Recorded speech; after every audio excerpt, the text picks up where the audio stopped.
Radio Sucesos 101.7 FM presenta su noticiero Sucesos, un periodismo libre para una democracia plena. Los hechos y las opiniones de los sucesos que marcan nuestro tiempo.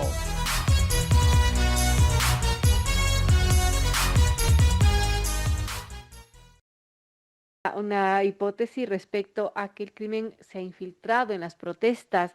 Y claro, quienes pagamos al final del día somos todos, ¿no? Toda la gente. ¿Hasta qué punto el derecho a la resistencia que está incluido en la Constitución es legítimo frente a esta situación desde que hemos vivido, por ejemplo, en 2019, 2022 y que felizmente en esta jornada de protestas que ya se extiende a 22 días? No se ha vivido en demasía de terrorismo urbano. Ha habido, bueno, sitios puntuales en donde se ha vivido una violencia.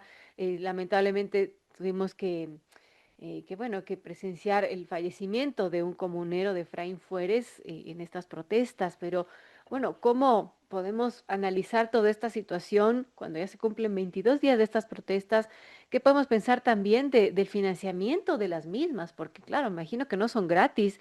¿Hasta qué punto la gente va voluntariamente porque está enojada a protestar o hasta qué punto, bueno, está pagada? Como circulaban videos que les pagaban $30 al día para protestar. ¿Qué podemos pensar de todo esto, de quiénes podrían estar detrás, de si es que es posible que se dé la infiltración del crimen organizado y también sobre todo cómo analiza Mario Pazmiño el equilibrio que se ha mantenido, ¿no? Entre este derecho legítimo a la resistencia, también las fuerzas del orden manteniendo, para redundar, el orden público sin que se den desmanes, pese a que ha habido casos de abusos de la fuerza pública. Bueno, son 22 días que han transcurrido, que la gente de alguna manera ha podido pasar bien trabajando, haciendo sus cosas, pese a esta situación. Bienvenido a Mario Pazmiña, analista internacional en seguridad y defensa. ¿Cómo evalúa las protestas, Mario? ¿Cómo ve esta situación de posible infiltración del crimen en esto, del financiamiento también, o qué tipo de financiamiento puedan tener? Y cuándo, pues, como usted tituló en un artículo, el falso derecho a la resistencia y cuándo la protesta social se convierte en terrorismo urbano. Bienvenido y gracias por aceptar esta entrevista. Muchísimas gracias, Mónica. Un cordial saludo para los televidentes y radioescuchas de prestigioso medio de comunicación. Gracias por la gentil invitación. Voy a comenzar haciendo un análisis de lo que usted acaba de manifestar hace un momento. ¿Es correcto lo que usted afirma? El artículo 86 de la Constitución ratifica el derecho de todo ciudadano a la resistencia y una resistencia ante situaciones de injusticia o de excesos o abusos de la autoridad. Completamente de acuerdo y eso está amparado en la Constitución. Pero la misma Constitución, en ningún articulado, ni tampoco en el 86, dice claramente que usted puede, bajo cobertura del derecho a la resistencia, atentar contra los derechos otros que están consagrados en la Constitución. Me refiero al derecho a la vida, al derecho a la movilización, el derecho a poder seguir trabajando. No existe ningún articulado que diga que usted, bajo la cobertura del derecho a la resistencia, puede afectar los derechos de los ciudadanos, de los otros ciudadanos, bajo ese principio. Porque ese momento, ese derecho a la resistencia pierde vigencia y se transforma en una acción de violencia. Y la acción de violencia tiene que ser controlada por parte del Estado mediante acciones de fuerza para controlar esto. Eso está estipulado en la Constitución. Punto número uno. Punto número dos. eh, ¿Cómo podemos hablar nosotros de que una protesta social pacífica, entre comillas, que es lo que han venido recalcando permanentemente los dirigentes de la CONAIE, que es una protesta por la situación del día? Sí, le voy a explicar por qué no es tan lógica eso posteriormente, pero me voy a referir al tema de la resistencia. ¿Creen ustedes, distinguidos televidentes y ecuatorianos, que el derecho a la resistencia implica el atentar contra la vida de las otras personas? Por ejemplo, el lanzar con bazucas explosivos contra un helicóptero para bajar ese helicóptero. ¿Eso es derecho a la resistencia? No, eso se llama terrorismo urbano. Cuando usted hace un ataque a una instalación policial, no para protestar, no, para destruir la instalación, incendiarla, quemarla con los que están adentro, eso se llama terrorismo urbano.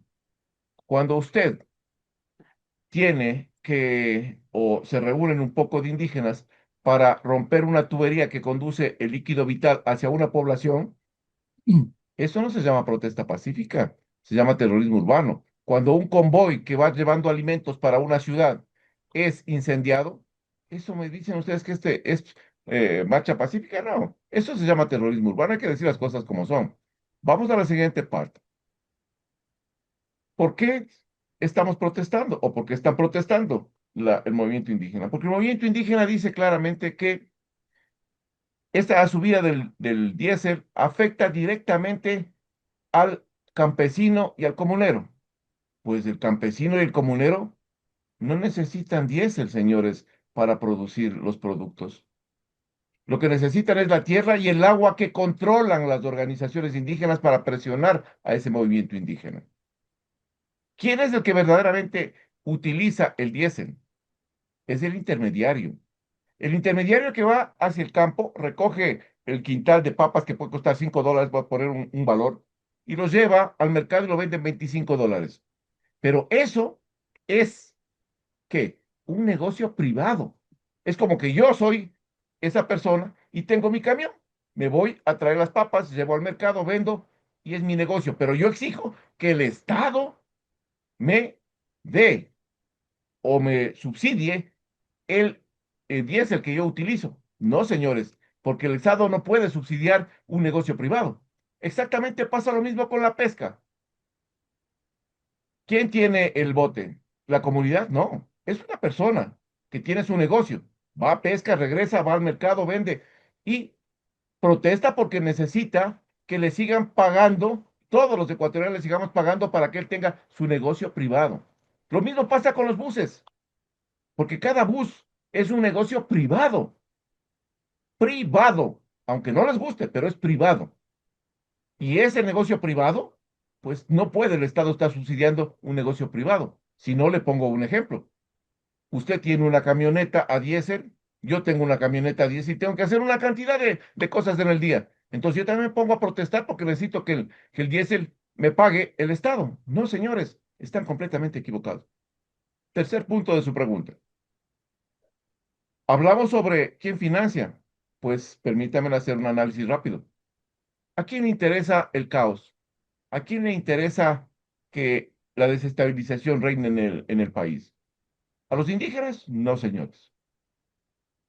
¿Al pueblo? No, porque ya hay protestas en diferentes sectores del país reclamando que quieren trabajar y no quieren un paro, porque algunas ciudades se han visto tremendamente afectadas, millonariamente afectadas por este paro.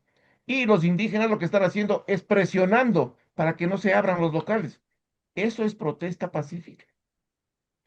Ahora, esos indígenas y esa gente pues no necesita financiar una acción porque están en contra. ¿Quién se beneficia de eso?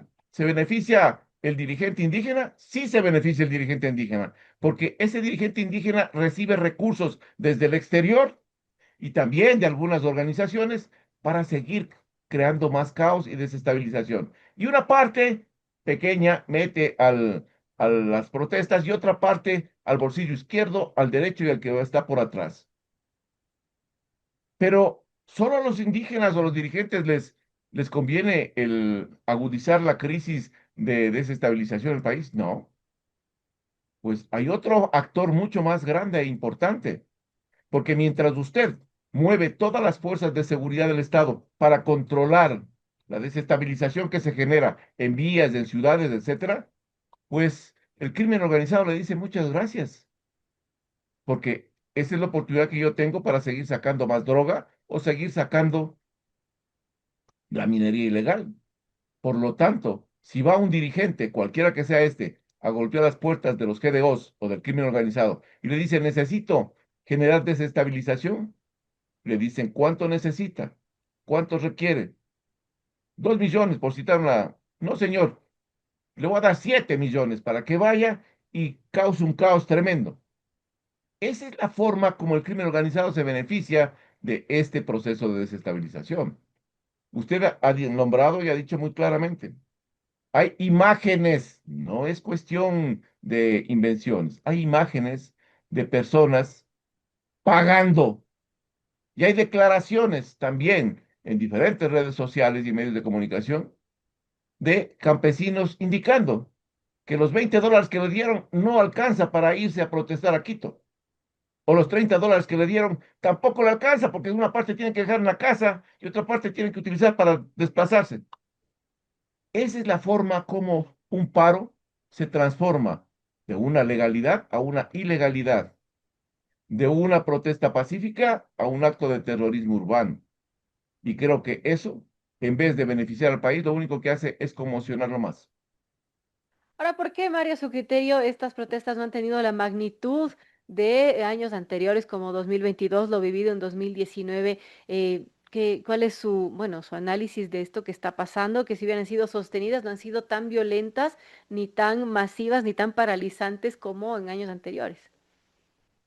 Hay dos cosas que son factores importantísimos. Primero, y el más importante a mi criterio, es que se congelaron las cuentas de algunos dirigentes y se van a seguir congelando, me imagino yo, cuentas de diferentes actores políticos que están también financiando gran parte de este. Entonces, eso afecta al movimiento, afecta a la realización, porque usted no convoca a tanta gente y tiene que pagarle a tanta gente de un día para otro día. Y la gente no es que está ahí por una visión clara de lo que está pasando, no, es porque necesita recibir algo de dinero y le están dando dinero.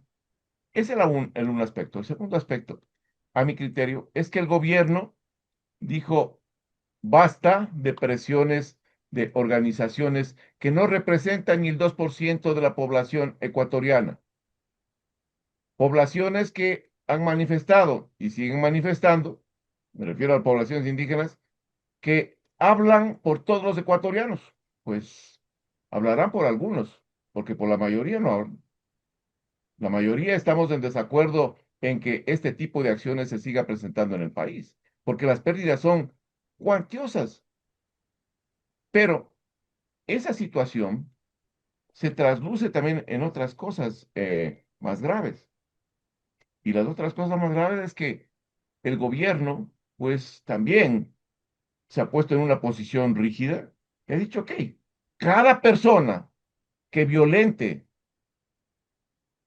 los derechos de otras personas y que sea en acción, visto en acciones de terrorismo urbano, va a ir preso. Me parece correcto, señores, porque en este país dejemos ya la impunidad de un lado y veamos que las cosas, cuando uno ejecuta una acción, tiene que ser responsable de esa acción.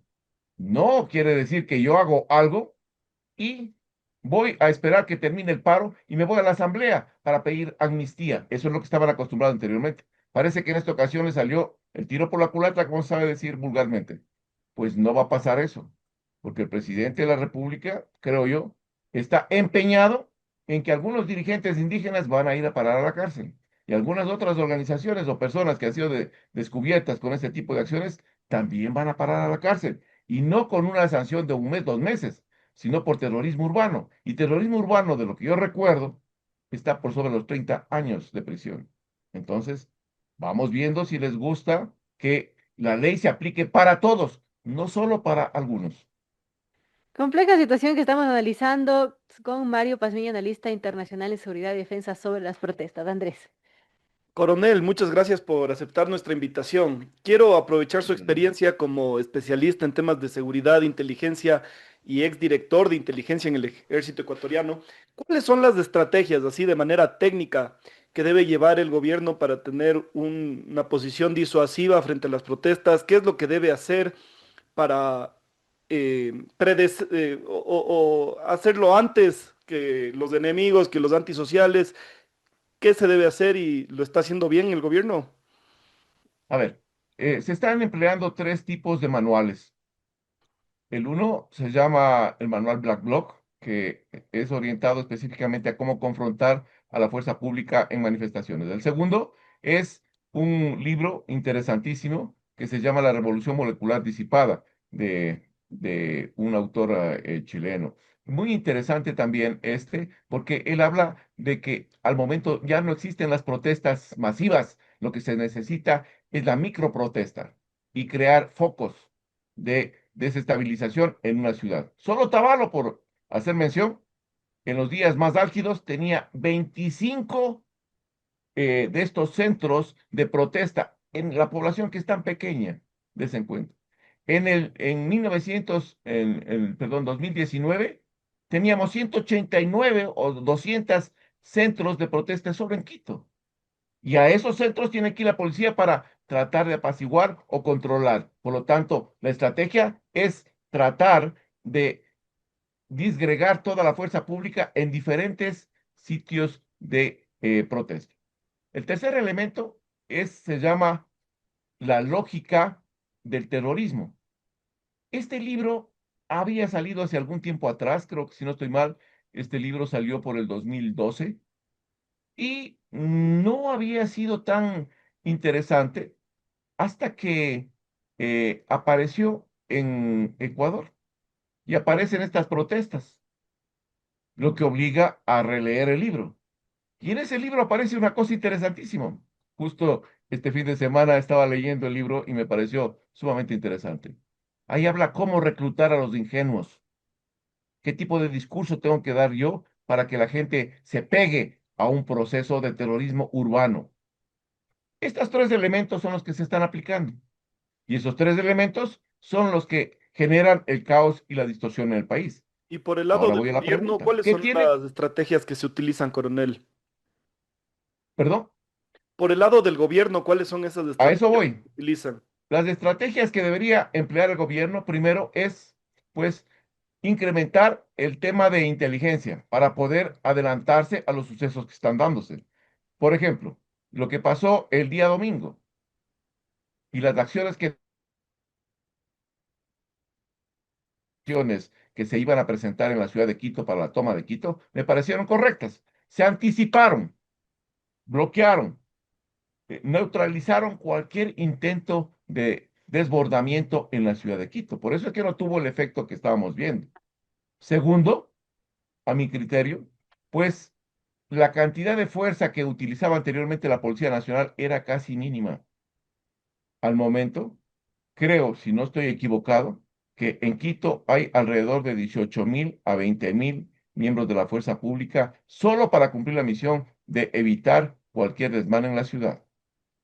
Tercer elemento, creo que el gobierno, por otro lado, ha mantenido una posición firme, no ambigua, no de arrodillarse ante una presión del movimiento indígena, que me parece correcto, porque lo anterior que pasaba con Lazo, con Moreno, era exactamente eso, pues comenzaban a irse contra la pared y se sentaban en una mesa de negociación sin ningún tipo de estrategia, sino solo a oír y a obedecer el mandato que decían las organizaciones indígenas. Entonces, esos cambios me parece que son importantes para visualizar al momento un paro que no está teniendo el éxito que las organizaciones pensaban tener. Mario, en este contexto, ¿cómo ve cómo ha actuado, por ejemplo, el ejército ecuatoriano en apoyo a la Policía Nacional? Recientemente se veía en un video que las Fuerzas Armadas, por ejemplo, están utilizando estos fusiles BKS, que son municiones no letales, que tienen pintura y gas. ¿Cómo ve el actuar de las Fuerzas Armadas también? Porque ha habido denuncias de abuso de la fuerza pública. ¿Cómo evalúa todo el actuar de esta fuerza pública? Siempre va a haber a este tipo de denuncias porque lanzan gas, hay denuncias, porque utilizan armamento que no es letal, hay denuncias. Pero cuando el señor Vargas y el movimiento indígena hacen un reclamo público el día de ayer, indicando que no les han dejado entrar a Quito para tomarse la ciudad de Quito, pues ahí no pasa nada. O sea, tenemos que abrir la ciudad para que vengan, destruyan la ciudad y luego les digan, ahí queda la ciudad, arréglesen como puedan y nos vamos. No, señores. Yo creo que la visión es diferente y lo que estamos haciendo es empleando los recursos que tiene el Estado para proteger la capital, que me parece muy bien, ya que las autoridades del GAT, me refiero yo a la alcaldía de Quito, la prefectura de Quito, no han hecho nada por la ciudad, se han hecho de la vista gorda y han regresado a ver para otro lado, pues entonces el Estado tomó la iniciativa de defender la capital y la provincia. Me parece que está bien.